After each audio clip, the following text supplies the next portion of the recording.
many speakers addressing a diversity of needs and identifying a diversity of approaches that can be taken. You'll find in the program that the solar, wind, advanced energy technologies, coal, nuclear, and efficiencies in housing and transportation and distributed systems are all different panels within the program. And you can talk about these different approaches more in depth in each of these sessions. I'd also like to point out that tomorrow morning there is a keynote on disaster risk mitigation, how we can prepare as engineers for failure, both natural and man-made. It's critical that we continue to supply energy on a constant basis. So we'll talk about that. And continuing on the theme of diversity, it's also very critical for engineers to ensure a diversity. And there will be a special panel tomorrow also looking at women in engineering, trying to ensure that we get a diversity of thought and a diversity in our future engineers. Our final, to introduce our keynote speaker this morning, I'd like to ask Professor Zhu Shaoxin to approach the podium and introduce our keynote speaker this morning.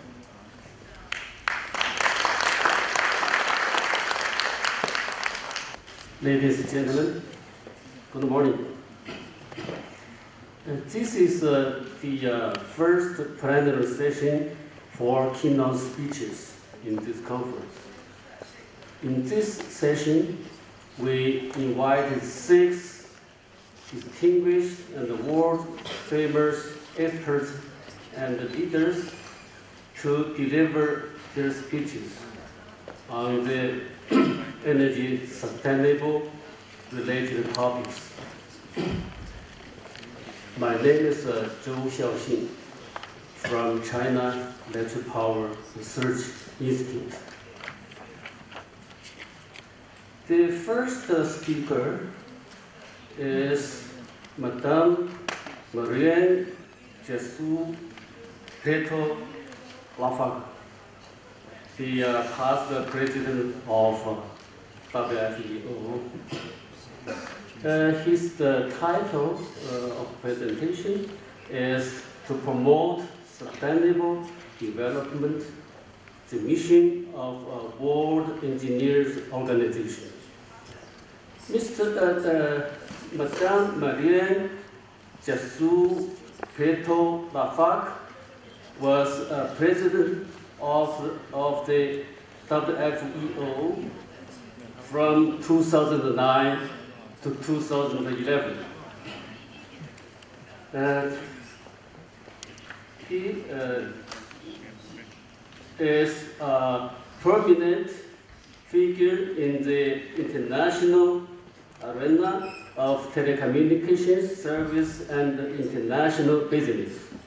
She has an outstanding record as one of the first women to perform in the engineering profession, European business sector, and world multilateral institutions. She is a leader with a proven track of delivering innovation together with effective and efficient management and communication skills. Now, welcome. Honored guests, authorities, esteemed Samuel Grossman, engineer, chairman of the International Conference and Planning Committee, Monsieur Romei, chairman of the organizing committee and secretary general of the China Society for Electrical Engineering, distinguished delegates and attendees, let me express my profound gratitude. Thank you so much for giving me this opportunity to address you on this special occasion. As an European engineer, past president of the Federation of Engineering Associations of Spain, and past president of the World Federation of Engineering Organization, I am very honored. It's a privilege to me to be here in Guangzhou, China, a country so dear to me. You are well aware that China is a strategic country in this second decade of the 21st century, on which all the planet's eyes are fixed. as the things it does right and wrong, its mistakes and successes will be instrumental to achieve sustainable and inclusive growth in the years to come. This is why I don't believe I could enjoy a better setting to share with you my thoughts about the pressing issue of sustainable development. In line with the topic of the conference, Engineering for Sustainable Energy in Developing Countries, my attempt this morning will be to deal with three major issues. First, I want to speak about why engineers and the engineering profession are instrumental if we want to meet the Millennium Goals and achieve the kind of sustainable development that the world urgently needs and China envisions for the year 2030.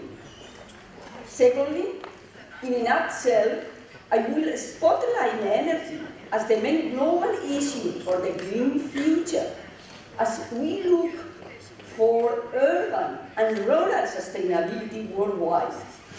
And finally, I will focus on international engineering cooperation as a pillar of inclusive growth and how the mission of the World Federation of Engineering Organization contributes to it. I will convey to you some of the lessons learned during my tenure as President of the World Federation of Engineering Organization. Why are engineers and the engineering profession the drivers of an inclusive, sustainable growth in developing countries? At a glance, today, in the 6th September 2015, our society as a whole is defined by three main features: complexity, dynamic complexity. Few things are predictable, taking into account their evolution in the past. Globalization, financial, social, and economic interdependence, and huge science and technological capital stock. Scientific research has increased our knowledge and ability to understand almost everything in an ever wider realm of space and time. Prestigious voices in Asia, America, Africa, and Europe remind us that there is enough science, enough technology to achieve sustainable growth for all. That is, to address properly the most pressing issues facing the world today: demographic imbalance, tremendous disparities in wealth and access to knowledge and resources, changing patterns of consumption and production, and climate change. I repeat, enough science, enough technology. And what the world needs today is to apply the knowledge we have, to share and use the right knowledge, the right technology, and in an efficient way to apply it to resolve concrete needs. That is, what the world needs today is engineering, more and better engineering, more and better engineers concerned with the social consequences of the technological options. You are aware that the main forces driving inclusive, sustainable growth are reducing poverty, increasing social capital, and respecting environmental ethics. That is, to develop the three pillars of infrastructure: hard and soft infrastructure, civil infrastructure, social infrastructure, and economic infrastructure. The evidence shows that it's only by sharing and applying the scientific knowledge we have, only by using and applying the right technology, that social needs can be met and we can plan for a sustainable future. In short, that the pillars of the best infrastructure are built up through ethical engineering practices, guiding and influencing governments, institutions, and public policy makers in our society, based on and impregnated with science and technology, like never before, engineers are the main agents driving social and economic progress. Engineers not only build the roads and bridges, its electronics grids and telecommunication networks, but also their decisions are capable of altering and transforming physical landscape and social environments. Engineers are the doers, the risk-takers, the makers of things. Engineers do things that change the world. Today, inclusive sustainable development is no longer an option if we wish to make possible for the vast majority of humanity to enjoy the living standards of today's high-income countries, if we wish to bring welfare and peace to people. To achieve this, land and natural resources use that averts the most dangerous trends of climate change and the destruction of ecosystems, along with sustainable system of energy, are essential, which leads me to the next point. The role of the energy in a green future for humanity, for society at large, and for the engineering profession. Energy is a major driving force. The widespread use of energy is a fundamental reason why hundreds of millions enjoy the highest standards of living. Making the transition for a sustainable energy future is one of the central challenges facing us in the 21st century. According to the latest figures of the International Monetary Fund, the world real incomes per head could rise 4.5 times by 2050, and the world population by 40%. This would mean a six-fold increase in global output, concentrated in the developing world. Is such an increase visible in China in a sustainable way?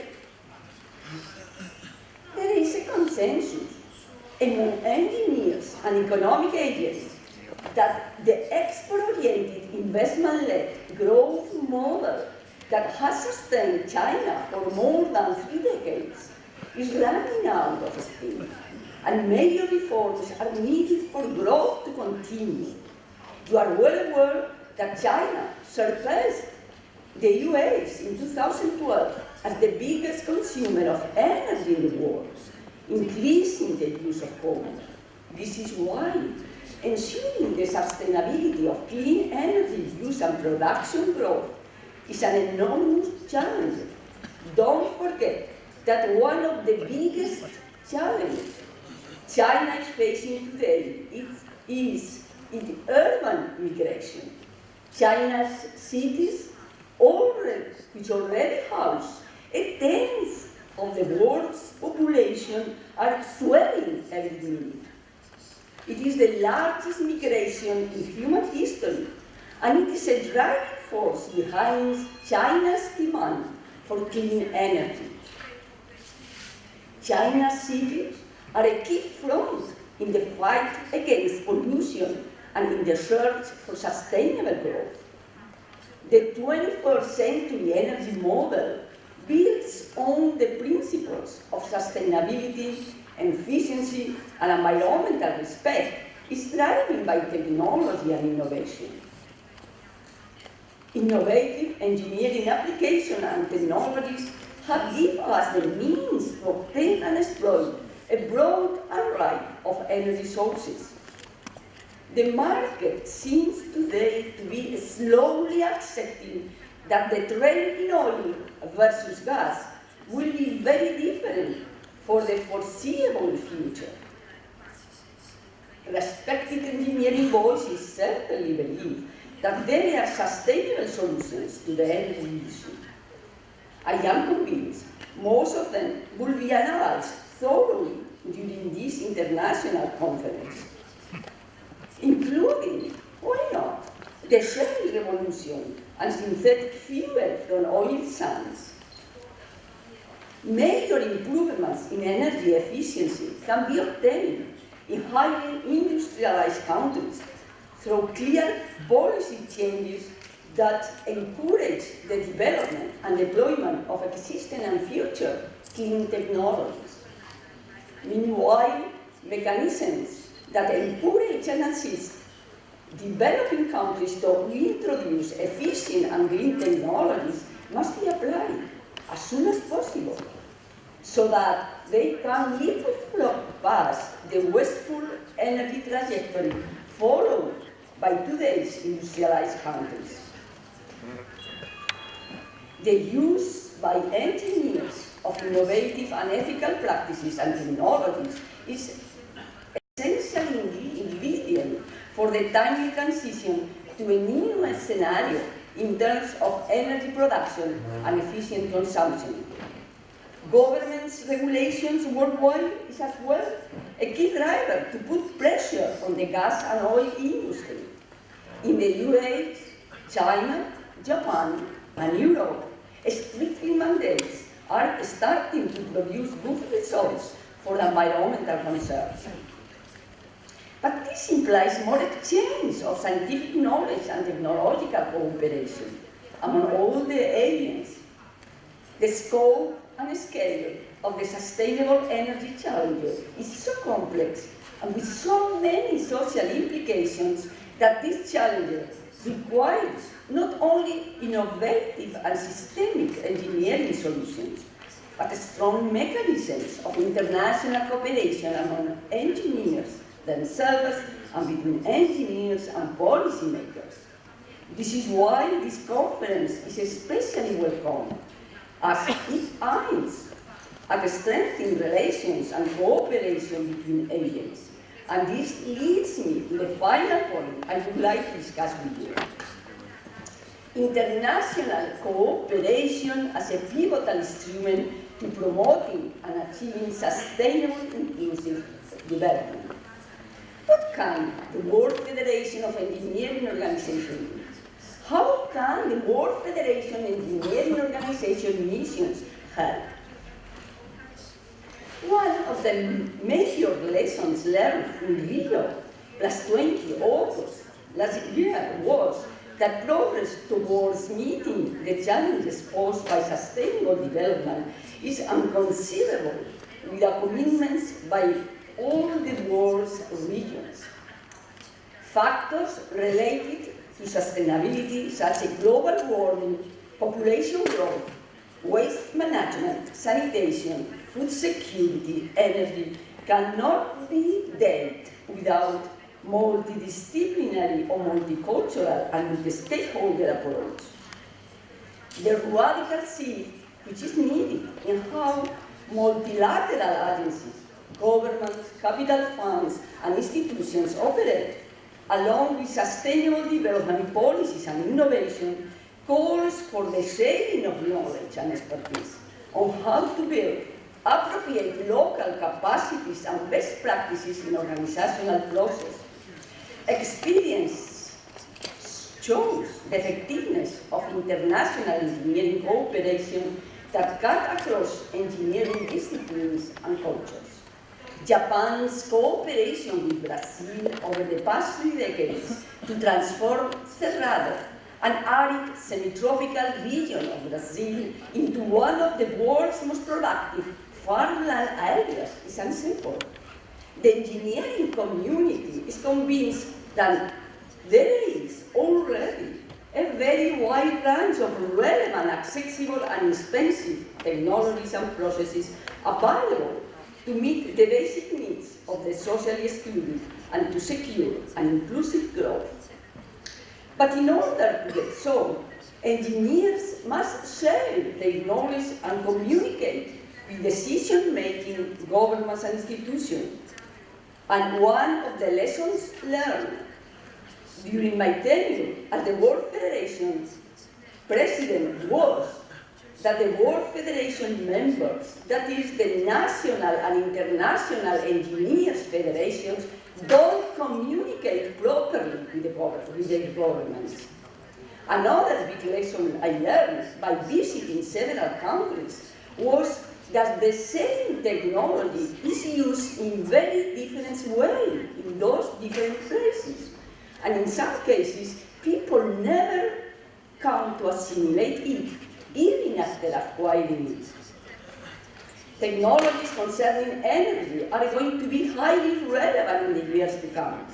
And regardless of whether the developing countries pose them, the scope of the problem and the urgency to resolve it is so great that they will force to import new techniques. And due to the key limited economic resources, they will have to be transferred in favorable conditions. And this is why the technology transfer process to be carried out with attention to the social and cultural values of the society where the technology is transferred. And in this, engineers' cooperation is vital